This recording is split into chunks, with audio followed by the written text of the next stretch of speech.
আর তোর টাইমটা একটা মিনিট তোর জন্য ইম্পর্টেন্ট।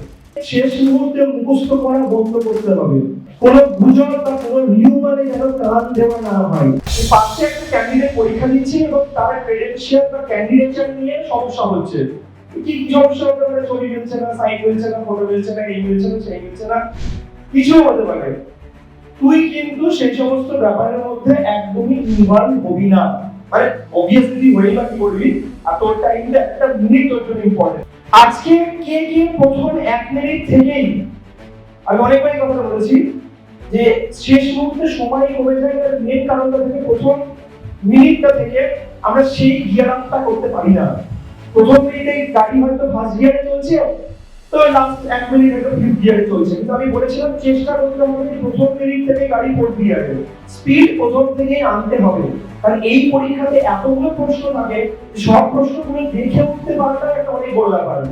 প্রত্যেকটা প্রশ্নকে দেখতে পাওয়া প্রপারলি, পড়ে দেখা, এটাও কিন্তু একটা ইটসেলফ টাস্ক। ততক্ষণ চুল দাড়ি কাটবো না যতক্ষণ না পর্যন্ত আমার রেজাল্ট বেরোচ্ছে, র্যাঙ্ক হচ্ছে, মানে এমন কিছু জেদ নেই। জেদ নেওয়ার অনেক ওয়ে আছে, অনেক ধরনের জেদ নেওয়া যেতে পারে, কিন্তু এইটা ঠিক নট রাইট আইডিয়া। প্রত্যেক যেটা যাদের হার্ডি ক্ষতি করবে, এটা বোঝা গেল। আমি এক্সাম হলে ব্যাপার নিয়ে থাকতে বলেছি। দ্বিতীয় বলেছি হচ্ছে নিজের সেলফ ম্যানেজমেন্ট।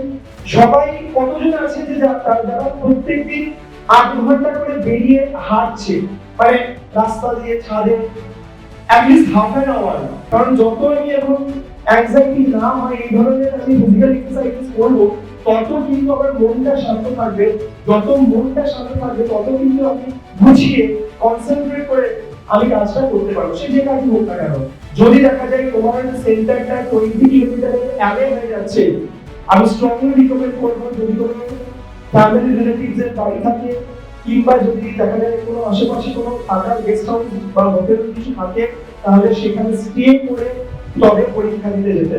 কোনো গুজব বা কোনো রিউমারে যেন কান দেওয়া না হয়। এই চ্যাপ্টার থেকে বেশি প্রশ্ন আসবে, এখান থেকে আসবে না, এটা হবে ওটা হবে। On the day of examination যাতে অন্য কারোর কথা কানে না ঢোকে, তার জন্য নিজে সবসময় পেজ উল্টাতে থাকবে। শেষ মুহূর্তে মুখস্থ করা বন্ধ করতে হবে। এরকম specially this is true for physics and chemistry. এরকম যেন একদমই না হয় যে শেষ মুহূর্তে আছে এই টপিকটা আগে বলা হয়নি, চল ভাই মুখস্থ করে নিই, পরীক্ষা হতে হয়ে গেলে হলো।